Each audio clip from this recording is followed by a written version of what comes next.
আমাকে বলছে হিন্দু ভাইরা দুর্গা পুজো করে, তাদের বিরুদ্ধে বলতে পারেন না?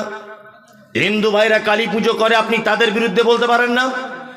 আরে হিন্দু ভাই তো জন্মসূত্রের স্বীকৃতি প্রদান করেছে যে আমি একজন হিন্দু। খ্রিস্টান সে জন্মসূত্রের স্বীকৃতি প্রদান করেছে আমি একজন খ্রিস্টান। বৌদ্ধ জন্মসূত্রের স্বীকৃতি প্রদান করেছে যে আমি একজন বৌদ্ধ। ইহুদি জন্মসূত্রের স্বীকৃতি প্রদান করেছে আমি একজন ইহুদি। আল্লাহ সুবহানাহু ওয়া তাআলা বলেন লাকুম দীনুকুম ওয়ালিয়া দিন, যার ধর্ম যার দিন তার কাছে, যার দিন তার কাছে। তার মানে বোঝা যায় হিন্দুর বিরুদ্ধে আমার বক্তব্য দেওয়ার কোনো প্রয়োজন নেই, কারণ সে তো নিজের স্বীকৃতি দিয়েছে জন্মসূত্রে আমি একজন হিন্দু। তার মানে সে শিরক করুক, সে ভুল করুক, সে মুশরিক হোক, সে জাহান্নামে যাক, সে দেবদেবীর ইবাদত করুক, সে গাছের পূজা করুক, বাছুরের করুক, অগ্নি পূজা করুক, সূর্যের পূজা করুক, আমি মুমতাজুল ইসলাম আমার কোনো রকমের বলার প্রয়োজন নেই। কিন্তু তোমার বিপক্ষে আমাকে বলতেই হবে। তুমি যে নিজেকে মুসলিম বলে দাবি করছো, তুমি নিজেকে মুসলিম বলে দাবি করে আবার মাজার করে বসে আছো কেন? ইনশাআল্লাহ দোয়া করবেন। এই মুমতাজুল ইসলাম আপনাকে বলছি, সোশ্যাল মিডিয়া সাক্ষী, আরো অনেক মানুষ সাক্ষী, যে জায়গাতে পীরেদের আখড়া, পীর ছাড়া কিছু বুঝতো না, শিরক ছাড়া যারা কিছু বুঝতো না, সেই রকম জায়গাতে পর্যন্ত আল্লাহ ইসলামের সঠিক দাওয়াত পৌঁছে দিয়েছে। মেদিনীপুরে প্রোগ্রাম করতে গেলাম, মেদিনীপুরে প্রোগ্রাম করতে গেলাম, যে লোকটা আমার গাড়িতে ইট মেরেছিল, আমি শিরকের ব্যাপারে কথা বলার কারণে গাড়ি ভাঙচুর করেছিল যারা, সেই লোকটা এই বছর আমাকে দাওয়াত করে হাত ধরে ক্ষমা চেয়ে বলছে হুজুর মাফ করবেন, খুব অন্যায় করেছি, আপনি সঠিক কথা বলেছিলেন। তার মানে বুঝতে পেরেছি দিনের দাওয়াতের কাজ চলছে। কত বড় ভ্রান্ত আকীদা। জলসাতে খিচুড়ি রান্না হয়েছে, বলছে হুজুর একটু এরকম করে দিবে তবে খিচুড়ি যায় যাবে। মানে মনে হচ্ছে পাছার চামড়া তুলে দিই জুতা করে। হারামখোর, এটা কোন ইসলাম? বিয়াদবির জায়গা পাও না, একদমই নয়। ইনশাআল্লাহ আগামী দিন শিরক বেদাত মুক্ত সারা বাংলাদেশ সঠিক ইসলাম, সঠিক হাদিস, সহিহ হাদিস এবং কোরআনের বাণী প্রচার হবে ইনশাআল্লাহ। ইনশাআল্লাহ সমস্ত পশ্চিম বাংলায় বক্তাদের কাছে এটা আমার অনুরোধ, যতক্ষণ পর্যন্ত বক্তব্য দিবেন অন্তত পক্ষে 20 মিনিট শিরকের ব্যাপারে আলোচনা করবেন। সমাজ সর্বনাশ করে দিয়েছে যে পাপ। আল্লাহ আমাদের সকলকে শিরক মুক্ত সমাজ গড়ার তৌফিক দান করুক, আমিন। কি এটা? ও মানে 12টা বেজে গেছে, দানের এ ধরিয়ে দিল। একটা মাত্র বলা হয়েছে, আরো অনেক কিছু বলা বাকি ছিল। না না বলবো, তাহলে এগুলো থাক পরে বলবো, তাহলে এগুলো থাক পরে বলবো, হ্যাঁ বলবো পরে ইনশাআল্লাহ। তারপরে আল্লাহ তাআলা বলছেন ওয়াসাইনাল ইনসানা লিওয়ালিদাইহি হামালাতুহু উম্মুহু ওয়াহানান আলা ওয়াহানিন ওয়া ফিসালুহু ফি আমাইনি আনিশকুরলি ওয়া লিওয়ালিদাইকা ওয়া ইলাইয়াল মাসির। আল্লাহ তাআলা লোকমান হাকিমের দ্বিতীয় উপদেশকে কোরআন মাজিদে নোট করতে গিয়ে বলেছেন, আমি মানুষকে তার পিতামাতার প্রতি সদাচরণ করার নির্দেশ দিয়েছি। তার জননী, তার মা তাকে কষ্টের পর কষ্ট গর্ভধারণ করেছে এবং তার দুধ ছাড়ানো হয় 2 বছরে।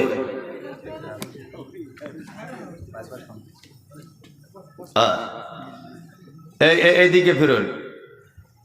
আমাকে বলা হচ্ছে যে আপনি এর আগে এই গ্রামে এসেছিলেন। সত্যি বলছি আমার স্মরণে নেই, তবে এখন এই স্টেজটা দেখে মোটামুটি একটু আঁচ করতে পারছি যে হ্যাঁ মনে হয় এসেছিলাম। অনেক আগে, যদিও 7-8 বছর 9 বছর আগে একবার এসেছিলাম। যাই হোক, এটা আমার 2য় বছর আসা হচ্ছে। আল্লাহ তাআলা লোকমান হাকিমের আর একটা কথা নোট করছেন। কি নোট করছেন? পিতামাতার সঙ্গে সদ্ব্যবহার করো। আমরা করি? এই পিতামাতার সঙ্গে সদ্ব্যবহার করি না। না করার কারণ আছে অনেক। দুটো, একটা সামাজিক কারণ বলে দিই। সামাজিক কারণ কি? আচ্ছা বলুন তো দেখি, এখনকার মেয়েরা বাচ্চা জন্ম দেওয়ার 3 মাস পরে স্বামীকে বলছে এক কাজ করো না, যে কি বলছে, ল্যাকটোজেন 1 কিনানো, বলছে না কিনানো। আচ্ছা আপনি যখন জন্মগ্রহণ করেছিলেন আপনার মা দুধ পান করিয়েছিল না ফার্মেস থেকে কিনে এনেছিল? মায়ের দুধ। আজ থেকে 20-30 বছর আগে সব সিস্টেম ছিল? এই ভাই আপনি খেয়েছেন মায়ের দুধ? তো মায়ের দুধ। এখনকার মেয়েরা বলছে দুধ হয় না। কে বললো দুধ হয় না? তোমার মারের দরকার, বদমাইশির জায়গা পাও না, দুধ হয় না। হ্যাঁ, আল্লাহ পৃথিবীতে সন্তান জন্ম দিচ্ছে, আল্লাহ রুজির মালিক। আল্লাহ এত নিষ্ঠুর যে তোমার বাচ্চার তোমার বুকে দুধ দিবে না? হতে পারে?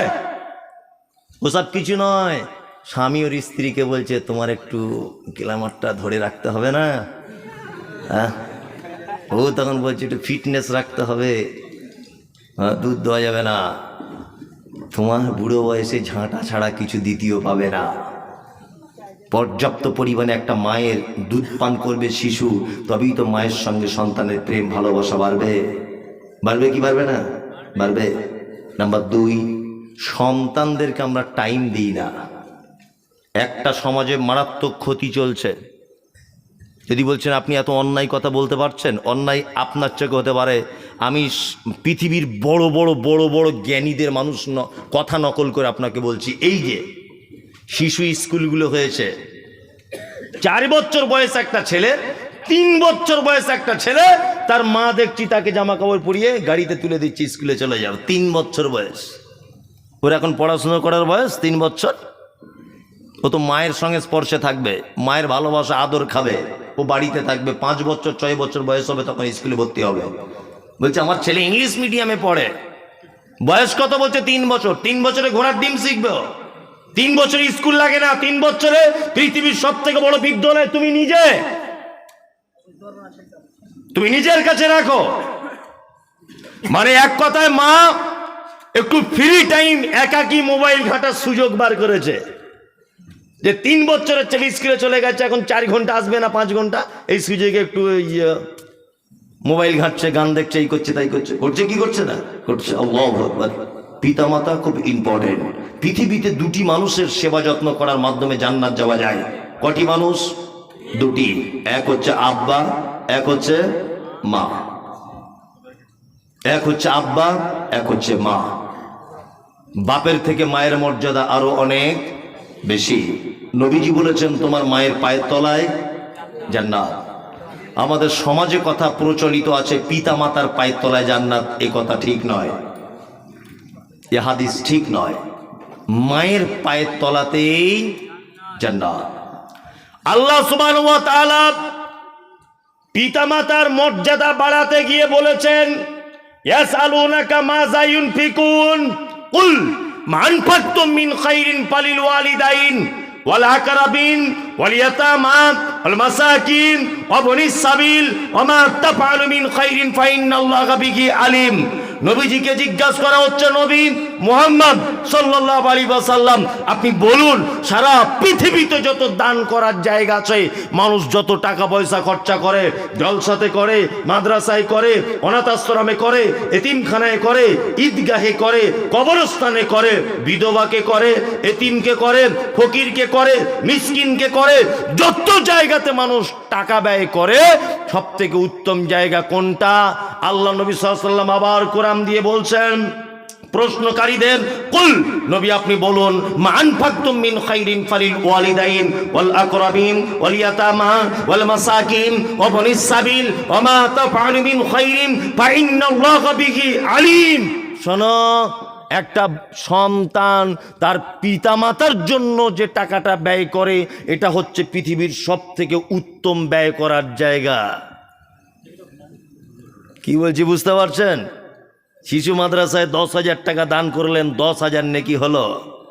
বাড়ি যাবার সময় যদি দোকান এখানে বসে মায়ের জন্য একটা ওড়না কিনে নিয়ে যান, 10 লক্ষ নেকি হবে ইনশাল্লাহ। কোথায় জান্নাত খুঁজছেন?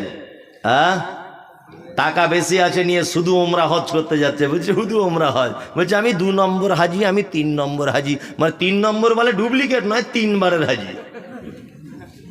বুঝতে পারছেন না? আর বাড়িতে এসে সুবহানাল্লাহ তসবি বড় বড় সস্তার পেয়েছিল, মক্কাতে ফুটপাতে বিক্রি হয়, বড় বড় তসবি কিনে এনে বাড়িতে তসবি করছে, সুবহানাল্লাহ সুবহানাল্লাহ সুবহানাল্লাহ। আর বড় পাঞ্জাবি নিয়ে এসেছে, আর সে বড় সে ওড়না যেগুলো লাগায় ওই রকম করে একদম সে যেন নতুন বিয়ে করতে এসেছে এরকম করে চলছে। এত মানে ভদ্রলোক, খোঁজ নিয়ে দেখুন ওর মা পালি সিস্টেমে ভাত খায়। ওর বাড়ি 15 দিন, ওর বড় ভাইয়ের বাড়ি 15 দিন। জান্নাতে যাওয়া খুব কঠিন, খুব কঠিন। মা পালি সিস্টেমে ভাত খায় ইমাম সাহেব মুয়াজ্জিন মৌলবীদের মতো, আর ও শুনছি প্রত্যেক বছর ওমরা করতে যাচ্ছে। আল্লাহু আকবার। পালি সিস্টেমে খাবে কেন? মা গোসল করে বসে থাকবে, আব্বার মা দুজনা, আব্বা জোহরের নামাজ পড়ে বাড়িতে বারান্দায় বসে থাকবে, একটা বৌমা ভাত দিয়ে যাবে, তিনটে বৌমা তিন রকম ভালো তরকারি দিয়ে যাবে, শ্বশুর আর শাশুড়ি বসে বসে দুজনা খাবে। এর নাম হচ্ছে পিতামাতার যত্ন। কি বললাম বুঝলেন না? পিতামাতার অবহেলার আর একটা কারণ, আমরা বাড়ির গিন্নিদের অর্থাৎ বৌমাদের নির্বাচন করতে পারি নেই, একদম নয়। মুহাম্মদ সাল্লাল্লাহু আলাইহি ওয়াসাল্লাম তিনি বলেছেন, কি বলেছেন? তিনি বলতে চেয়েছেন একটা নারীকে বিবাহ করো চারটে জিনিস দেখে। কটা? চারটা। এক, সে কতটা সুন্দরী এটা তুমি দেখো। দুই, তার অর্থ আছে কিনা দেখো। তিন, তার বংশ ভালো কিনা দেখো। চার, তার ভিতরে ইসলাম আছে কিনা দেখো। এই চারটে গুণ দেখে একটা নারীকে বিবাহের জন্য প্রস্তুতি নাও। নবীজি কথা বলছেন, ফাজফার বিযাতিদ দ্বীন, তবে শোনো, যদি তার রূপ না থাকে ক্ষতি নেই, যদি তার টাকা না থাকে ক্ষতি নেই, যদি তার বংশ ভালো না হয় ক্ষতি নেই, তবে যদি মেয়েটার দিনদারিতা থাকে তাহলে বিবাহের জন্য প্রস্তুতি গ্রহণ করো। এই নারীকে যদি বিবাহ না করো, সমাজে কি হবে? বিশৃঙ্খলা সৃষ্টি হবে, সমাজ অধঃপতনে চলে যাবে। আমরা এই হাদিস মানতে পেরেছি। বেটার বহুমা দেখতে গেছে, গিয়ে জিজ্ঞাসা করছে, মা তোমার নাম কি? বলছে আমার নাম শেফালি। শেফালি? বলছে হ্যাঁ। আব্বার নাম? বলছে আব্বার নাম গোলাম রসুল। তোমার নানির বাড়ি কোথায়? মির্জাপুর দক্ষিণ পাড়ায়। আচ্ছা আচ্ছা, তাই? হ্যাঁ। আচ্ছা, তোমার ভাই কটা? তো বলছে আমাদের ভাই নাই। বোন? বলছে আমি একাই। বুড়োর তখন মাথায় ধরে গেছে একটা পয়েন্ট, একাই। বুঝতে পারছেন না? আবার জিজ্ঞেস করছে তোমার আব্বা কি করে? বলছে আমার আব্বার ওই বেলডাঙ্গা মেন রোডের ধারে 5টা দোকান আছে। এ তো আরো মাথা খারাপ। আর কি করে?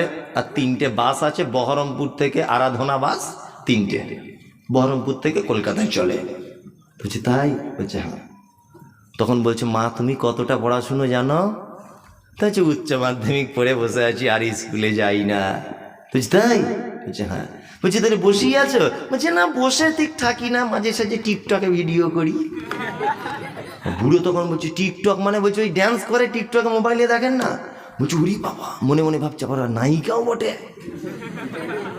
হ্যাঁ, সাংঘাতিক ব্যাপার। বাড়ি যখন বুড়িটা জিজ্ঞেস করছে হাগো কেমন দেখলে, তো বলছে অপরূপ সুন্দরী। সাংঘাতিক ব্যাপার, আমাদের ফটিকের সঙ্গে যা মানাবে না। মানাবে নয়, ঘোড়ার ডিম, দেখতে খারাপ। এই যে 5টা দোকান রাস্তার ধারে, কেউ বুঝতে পারছেন না? ও ভাবছে তোমার বাপের বয়স কত? বলছে প্রায় 65-র কাছাকাছি। ও হিসাব করে নিয়েছে আর খুব জোর হলে 5 বছর বাঁচবে। হিসাব করে নিয়েছে 5 বছর বাঁচবে, আর সব দোকান আমার বেটা পেয়ে যাবে। কি বুঝতে পারছেন না? বেটা পেয়ে যাবে সব দোকান। ওইটাকে বৌমা করে নিয়ে এসে চলে এসেছে, নামাজ নাই, রোজা নাই, ভুরু ফিলাপ করা আছে, হাতে নখ পালিশ, এখানে ঠোঁট পালিশ, এখানে পরচুলা, আর সে টাইট ফিটিং জামা। বৌমাকে ধরে নিয়ে চলে এসেছে। বুড়ো বয়সে তুমি রসগোল্লা খাবে? তোমার ঝাঁটার বাড়ি চালাবে? চালাবে না। বৌমা নির্বাচন করুন, আগে বৌমা নির্বাচন করুন। পিতামাতার সেবা যত্ন পাচ্ছে না, তার আরো একটা কারণ যে আমরা বেটাদের বৌমা নির্বাচন করতে পারিনি। একটা মেয়ে দেখতে হয়তো একটু খারাপ, কিন্তু মেয়েটা কোরআনের হাফেজা, মাদ্রাসায় পড়া আলেমা, পছন্দ হচ্ছে না গরিবের বেটি। তাই কি বলছি বুঝতে পারছেন না? আর এখন তো বিয়ে তো বাবা সাংঘাতিক ব্যাপার হয়ে গেছে। এখন বিয়ের থেকে ব্যভিচার বেশি। ব্যভিচার বেশি নয়? কথা বলুন। কারণ কি? কারণ হচ্ছে আমরা সহজ বিবাহের পদ্ধতিটা কঠিন করে দিয়েছি। বিবাহের পদ্ধতি ইসলামে কি সহজ, অথচ সেটা আমরা বিপরীত করে দিয়েছি। ছেলের বাপের খরচা হবে, অলিমা করবে, তারপরে সে মোহর দিবে, ছেলের বাপের খরচা হবে। মেয়ের বাপের 1 টাকা খরচা হবে, ইসলামে কোনো বলা নেই তো। অথচ বিপরীত, মেয়ে হয়েছে মানে ও যেন বড় বিপদে আছে।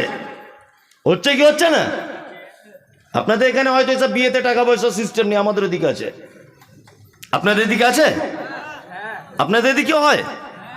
ওরে বাবা, আরো খারাপ। ভাবছিলাম হয়তো বেনাদো হাতে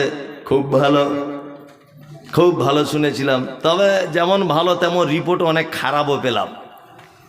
খুব খারাপ রিপোর্টও অনেকজন আমাকে দিয়েছে যে এলাকাতে টাকার ব্যবসা করে মানুষ, সব অনেক মানুষ আছে।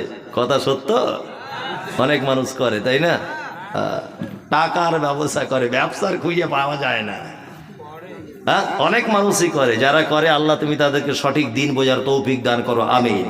মুহাম্মদ সাল্লাল্লাহু আলাইহি ওয়াসাল্লাম তিনি বলেছেন, 1 দিরহাম অর্থাৎ 1 টাকা যদি কেউ সুদের টাকা খায়, তার মায়ের সঙ্গে ব্যভিচার করলে যে পাপ হয় সেই পাপ হয়। সুদের ব্যাপারে আল্লাহ নবী সাল্লাল্লাহু আলাইহি ওয়াসাল্লাম যত নিকৃষ্ট ভাষা ব্যবহার করেছে, এইরকম কোনো ভাষা অন্য কোনো পাপের জন্য ব্যবহার করেনি। আল্লাহ সুবহানাহু ওয়া তাআলা বলছেন, কিয়ামতের মাঠে সুদ যারা খেয়েছে তারা পাগল, মাতাল, পাগলের মতো হয়ে কিয়ামতের মাঠে তাদেরকে উঠানো হবে, তারা যেন পাগল। নাম্বার 2, 3, মুহাম্মদ সাল্লাল্লাহু আলাইহি ওয়াসাল্লাম বলছেন, মিরাজের রাত্রিতে আমাকে মিরাজের জন্য যাওয়া হচ্ছে। রাস্তাতে অনেক ঘটনা, তার মধ্যে একটা ঘটনা হচ্ছে এই যে একটা লোককে দেখতে পেলাম রক্তের নদীতে, ফুটন্ত রক্তের নদীতে তাকে ফেলে দেওয়া হয়েছে। লোকটা নদীতে হাবুডুবু খাচ্ছে, নদীর পাড়ে আসার চেষ্টা করছে। লোকটা, ফেরেশতাদেরকে দেখলাম কুইন্টাল কুইন্টাল পাথর নিয়ে দাঁড়িয়ে আছে। লোকটার মাথাতে মারছে, মাথাটা ভেঙে চৌচির হয়ে যাচ্ছে, আবার মাথাটা সাথে সাথে ভালো হয়ে যাচ্ছে। জিবরিলকে জিজ্ঞাসা করা হলো, জিবরিল, লোকটি কে যাকে এত কঠিন রক্তের নদীতে ফেলে সাজা দেওয়া হচ্ছে? জিবরিল আমিন বলছে, এটা আপনারই উম্মতের কোনো একজন সুদের টাকা খেত। তাই আমরা প্রকাশ্যে যারা সুদ খাই তাদেরকে মানুষ চিহ্নিত করতে পেরেছে এই লোকটা সুদখোর, কিন্তু আমরাও অপ্রকাশ্যেও অজানাতেও আমরা অনেক সুদের টাকা খেয়ে নিচ্ছি কি নিচ্ছি না? যাদের ব্যাংকে বই করা আছে, ব্যাংকে যাদের 1 বছর টাকা জমা আছে 2 লাখ টাকা, ব্যাংকের টাকার বইয়ে হিসাব দেয় না 2 লাখ টাকার কত টাকা আপনাকে ইন্টারেস্ট দিয়েছে, হিসাব দেয় কি দেয় না?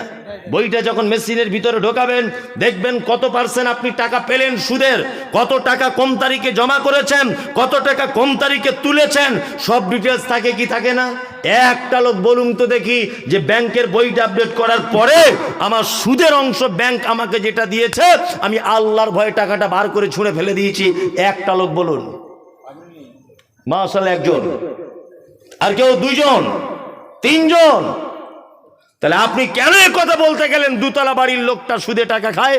আরে ও যেমন পাপী তুমিও তেমন পাপী।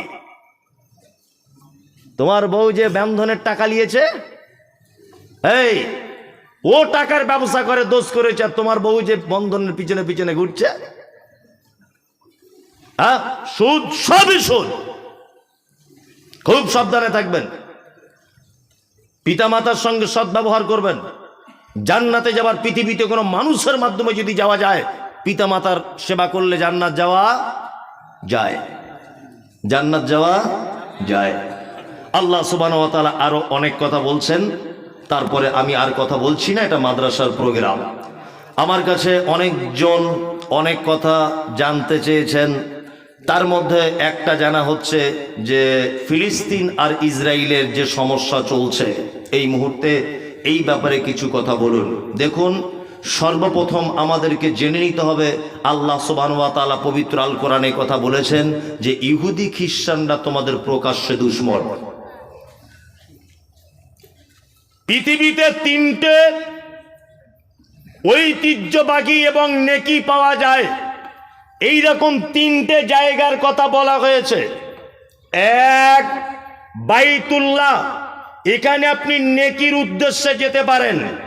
2, যে মসজিদকে আল্লাহ নবী সাল্লাল্লাহু আলাইহি ওয়াসাল্লাম বলেছেন এটা আমার মসজিদ, অর্থাৎ মসজিদে নববী, এই মসজিদে নেকির উদ্দেশ্যে যেতে পারেন। আর 3, আরেকটা নাম হচ্ছে মসজিদে আকসা, যেটা বর্তমানে ফিলিস্তিনে অবস্থিত। আল্লাহ সুবহানাহু ওয়া তাআলা এই মসজিদের কথা বলতে গিয়ে পবিত্র আল কোরআনের ভিতরে বলছেন, সুবহানাল্লাযী আসরা বিআবদিহি লাইলাম মিনাল মাসজিদিল হারাম ইলাল মাসজিদিল আকসা। আল্লাহ সুবহানাহু ওয়া তাআলা আমাকে কোন এক রজনীতে, কোন এক রাত্রিতে আমাকে মসজিদে হারাম থেকে নিয়ে মসজিদ আকসা পর্যন্ত ভ্রমণ করিয়েছিলেন। এ কথা পবিত্র আল কোরআনে আল্লাহ সুবহানাহু ওয়া তাআলা বলছেন। এটা আপনারা জানেন যে মসজিদ আকসা জেরুজালেম এই ফিলিস্তিনে অবস্থিত। এটা দীর্ঘদিন যাবত এই মসজিদটা ইহুদিরা দখল করে রেখেছে। ইসরায়েল বলে যে দেশ, এটা আদেও কোনো দেশ ছিল না। এরা পানিতে ভেসে আসা, নদীতে ভেসে আসা একটা জাতি। এরা তাদের দেশে টিকে থাকতে না পেরে ওই নদীর পাড় দিয়ে যেতে যেতে ফিলিস্তিনিদের কোনো একদিন বলেছিল কি যে আমাদেরকে একটু বসবাস করার জায়গা দাও। ফিলিস্তিনিরা তাদের উপরে দয়া করে কোনো একটা দ্বীপে তাদেরকে বসবাস করার জায়গা দিয়েছিল। এই সেই যাদেরকে জায়গা দিয়েছিল নিজের বুকে মেরে বসে নিজের বুকে এখন ছুরি মারছে। কি বলছি বুঝতে পারছেন না? এরাই এখন ইসরায়েল। ইসরায়েল বলে কোনো দেশই ছিল না, কোন দেশ ছিল না। পৃথিবীর একটি মাত্র দেশ টোটাল ইসরায়েল। বসবাস করে কতটা দেশে? টোটালে জনসংখ্যা ৮০ লক্ষ, ১ কোটিও নয়। টোটাল ইসরায়েলে ৮০ লক্ষ। এই সেই ইহুদি। আল্লাহ সুবহানাহু ওয়া তাআলা প্রতিটা নবী এবং রসুলকে, বেশিরভাগ, প্রতিটা বলা ভুল হলো, বেশিরভাগ নবী এবং রাসূলকে ইহুদিদের কাছে পাঠিয়েছিলেন। আর এরা এত বদমায়েশ, ইসলামের ইতিহাসে কথার সাক্ষ্য যে এক একজন ইহুদি, এক একজন ৪০ জন, এক এক দিনে ৪০ জন পর্যন্ত নবীদেরকে তারা গাছে বেঁধে সিরিয়াল বা সিরিয়াল তারা জবাই করে দিয়েছে। এরা হচ্ছে সেই ইহুদি। এত খতরনাক। আজকে আপনারা জানেন যে সেই ইহুদিরা চরম পর্যায়ে পৌঁছে ফিলিস্তিনের মুসলমানগুলোকে মারা হচ্ছে। একটা বাচ্চা মেয়েকে জিজ্ঞাসা করা হচ্ছে, মা তুমি নামাজ পড়ো? বলছে আমি দিনে ৬ ওয়াক্ত নামাজ পড়ি, জোহরে পড়ি, আসরে পড়ি, ফজরে পড়ি, মাগরিব পড়ি, ইশা পড়ি, আর প্রত্যেক ওয়াক্তে জানাজা পড়ি। আল্লাহু আকবার। ফিলিস্তিনের বাচ্চা ছেলেদেরকে গুলি করে দেওয়া হচ্ছে, মেয়েগুলোকে মেরে দেওয়া হচ্ছে। কি অবস্থা! আমি মুমতাজুল ইসলাম, আমি একজন হিন্দু দেশের নাগরিক। এইখান থেকে আমার কোনো রকমের সহযোগিতা করার কোনো পথ নেই। সব থেকে ইতিহাসে এইটা আমার খারাপ লাগছে, সারা ভারতবর্ষের 1947 সাল থেকে নিয়ে 2023 সাল পর্যন্ত সারা ভারতবর্ষে যত গুণীজনদের আবির্ভাব ঘটেছে, প্রত্যেক গুণীজন মানবতার নিরিখে সর্বক্ষণ ফিলিস্তিনিদের পক্ষ নিয়েছে। শুধু বর্তমান সরকার ভারতবর্ষের, তিনি এখন ইসরায়েলের পক্ষ নিয়েছেন। এটা জাতির কাছে লজ্জা, এটা আমি মনে করি। বর্তমান যিনি আছেন ভারতবর্ষে, এই সরকার, তিনি শুধু ইহুদিদের সাপোর্ট করছেন। বড় অসহায় তারা। আমরা এখান থেকে সহযোগিতা করতে না পারলেও এই বলে দোয়া করতে পারি, হে কাবার মালিক, তুমি আব্রাহাত চক্রান্তকে আবাবিল অর্থাৎ ঝাঁকে ঝাঁকে পাখি দিয়ে তুমি বরবাদ করেছিলে। তুমি ফেরাউন তার চক্রান্ত থেকে নবী মূসাকে বাঁচিয়েছিলে। আল্লাহ, তুমি নমরুদের চক্রান্ত, নমরুদের আগুন থেকে তুমি ইব্রাহিমকে বাঁচিয়েছিলে। ঠিক তুমি যেমন আব্রাহাকে যেমন চিহ্নিত করে তাদেরকে ধ্বংস করেছো। হে কাবার মালিক, তোমার কাছে অকুল আবেদন, যারা প্যালেস্তাইনের বা যারা জেরুজালেমের মুসলমানদেরকে যারা অন্যায়ভাবে হত্যা করছে, আল্লাহ তুমি সেই সমস্ত ইহুদিদেরকে চিহ্নিত করে তাদেরকে তুমি পৃথিবীতে নিস্তেনাবুদ করে দাও। বলুন আমিন। একটু জোরে বলুন আমিন। শুনুন, একটা কথা বলি, আপনাকে আবার বলতে চাইছি, এটা অন্তত পক্ষে প্রত্যেক দিন এখন 2টো দোয়া করবেন। এই কথা সোশ্যাল মিডিয়াতে গেলে খারাপ হতে পারে, তারপরেও বলছি। এক, মসজিদে আকসার দুশ্মন, ইমামদারের দুশ্মন ইহুদিরা, আল্লাহ যেন তারা ধ্বংস হয়ে যায়, এই দোয়া করবেন। 2, আর একটা দোয়া করবেন, আমাদের পার্শ্ববর্তী দেশ, তার নাম হচ্ছে বাংলাদেশ। এই দেশের সরকার বর্তমান যিনি আছেন শেখ হাসিনা, মারাত্মক সরকার, এত বড় সরকার যে সহি হাদিস কোরআন বললেই তার থাকার জায়গা জেল। মিজানুর রহমান আজহারি দেশ থেকে তাড়িয়ে দেওয়া হলো। বাংলা এপার বাংলার ওপার বাংলার হাদিস এবং কোরআনের ভাগ গর্জে ওঠে শিরক এবং বিদআতের বিরুদ্ধে। নাম হলো তার আব্দুর রাজ্জাক বিন ইউসুফ। 500 কোটি টাকার মামলা দেওয়া হয়েছে। এটা আপনি জানেন যে বাংলাদেশের একজন মুফাসসির কোরআন আল্লামা দেলওয়ার হোসেন সাইদি 11 থেকে 12 বছর 13 বছর জেল খাটার পরে লোকটাকে পৃথিবী থেকে চলে যেতে হলো, আর মানুষের সামনে কোরআনের তাফসীরের জন্য কোনোদিন ফেরত আসতে পারলেন না। আমির হামজা মনোমুগ্ধকর ভাবে তিনি তাফসীর করতেন, একজন কোরআনের হাফেজ, একজন মুফতি সাহেব মানুষ। আল্লাহু আকবার। লোকটা দীর্ঘদিন জেলখানাতে বন্দী হয়ে রয়েছে। অসংখ্য আলেম ওলামাদেরকে জেলখানাতে বন্দী করে রাখা হয়েছে। আগামী 1 থেকে 1.5 মাসের ভিতরে বাংলাদেশের নির্বাচন। আপনি অন্ততপক্ষে মুসলিম যদি হন, আলেম ওলামাদের যদি আপনি বন্ধু হন, আপনি যদি কোরআনের পক্ষে যদি হন, এই দোয়া করবেন যে আল্লাহ যেন হাসিনার নৌকা এবারই ডুবিয়ে দেয়। এই দোয়া করবেন এইবারই যেন তার নৌকা ডুবে যায়। একটা মুসলিম দেশ, একটা মুসলিম কান্ট্রিতে হক কথা বলা যায় না। ওর থেকে আমি মমতাজুল ইসলাম হিন্দু কান্ট্রিতে বসবাস করার পরেও হক কথা, সহিহ হাদিসের কথায় দেশের মাটিতে বলতে পারি। এই দেশের মাটিতে আমি যে কথা বলতে পারি সেই কথা বাংলাদেশের কোনো বক্তা বলতে পারবে না। মানে আমাদের দেশের হিন্দু রাষ্ট্রের থেকেও মুসলিম রাষ্ট্র হিসেবে সরকার একেবারে নিকৃষ্টতম। নামে মুসলিম, নামে শুধু মুসলিম। দোয়া করবেন এদের জন্য, আল্লাহ যেন ওদেরকে হেদায়েত দান করে, আর না করলে নৌকা ডুবিয়ে দেয়। নৌকা ডুবে যাক, এটাই আমরা চাই। কি বললাম বুঝলেন না? তাহলে আলেম ওলামারা একদম খোলা পরিবেশে তারা বক্তব্য রাখতে পারবে, তাই তো? দোয়া করবেন। রাত্রি 12:30 বাজে। আর একজন ভাই বলতে চেয়েছেন আমাদের বেনাদা মাঠে আইল নিয়ে কাটাকাটি হয়, আপনি কিছু কথা বলেন, অনুরোধ রইল। আইল মানে বুঝলাম না আমি। ও জমি যেটা ডিভাইডেড, মাঝখানে যেটা থাকে পার্টিশন। আচ্ছা আচ্ছা আচ্ছা আচ্ছা, মানে এরকম লোক আছে। আল্লাহু আকবার। ওই লোকটা আবার মসজিদে এসে নামাজে কাতারে দাঁড়িয়ে বলছে সবাই কাতার সোজা করে নেন, কাতার বেঁকে গেলে নামাজ হবে না। যে লোকটা জমির আইল কেটে বেঁকিয়ে দিয়ে এসেছে, ও এসে বলছে কাতার সোজা করে নেন, নামাজ হবে না। এরকম লোক আছে না নেই? আছে। আল্লাহু আকবার। এটা একটি মারাত্মক অপরাধ। সর্বপ্রথম একটা জিনিস শুনে রেখে দেন, সেটা হচ্ছে এই, আমাদের নবী মুহাম্মদ সাল্লাল্লাহু আলাইহি ওয়াসাল্লাম তিনি বলেছেন মান কানা ইউমিনু বিল্লাহি ওয়াল ইয়াউমিল আখির ফালিউজি জারাহু। ওই লোক আল্লাহকে বিশ্বাস করে না, ও লোক কিয়ামতকে বিশ্বাস করে না, যে লোক তার প্রতিবেশী, তার মেহমানের সঙ্গে অসৎ ব্যবহার করে। 2, নবীজি কথা বলতে গিয়ে আবার বলেছেন যে ওই লোক আল্লাহকে বিশ্বাস করে না, কিয়ামতকে বিশ্বাস করে না, যে লোক তার প্রতিবেশীর সঙ্গে অসৎ ব্যবহার করে। আইল কাটছেন মানে আপনি নিশ্চয় আপনার প্রতিবেশীর জমি তার পাশেই, তাই না? 2 প্রতিবেশীর জমি, এটা একেবারেই হারাম, চলবে না।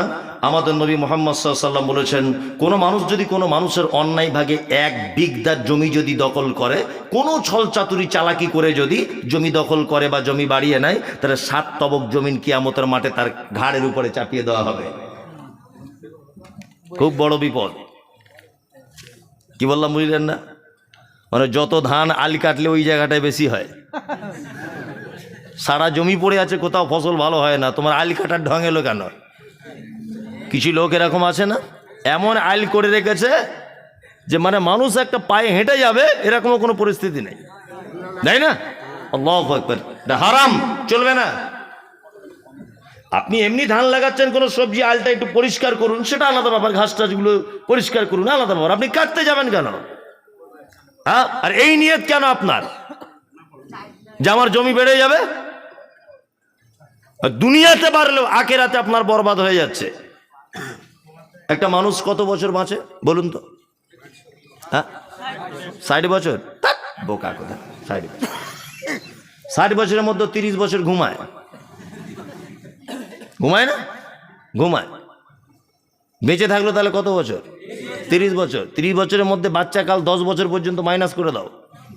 ওর কোনো বুদ্ধি শুদ্ধি কিছু হয়নি, 10 বছর পর্যন্ত ন্যাংটে খেলেছে পাড়াতে, থাকলো কত? 20। এইদিকে আবার তুমি 5 বছর মাইনাস করো, মাথায় কাজ করবে না, বুড়ো হয়ে যাবে, মুখে দিয়ে লালা পড়বে, থাকলো কত বছর? 15 বছর। 15 বছরের মধ্যে পায়খানা আছে, গোসলখানা আছে, যে বাজার করতে যাওয়া আছে, এটা ওটা আরো অনেক কিছু আছে, আরো 5-7 বছর মাইনাস করে দাও, থাকলো 10 বছর নিট বেঁচে থাকে। এই 10 বছরের জীবনের জন্য তুমি বেটার জন্য জমি বাড়াইতে যাচ্ছ? হ্যাঁ, অনেক মানুষ আছে না বলছে বেটাগুলোকে একটু নিজের পায়ে দাঁড় করিয়ে দিই, তোমার বাপ তোমাকে দাঁড় করিয়ে দিয়ে কবরে শুয়ে আছে, সপ্তাহে একদিনও তোমার বাপের কবরের পাশে গিয়ে হাত তুলে দোয়া করেছ?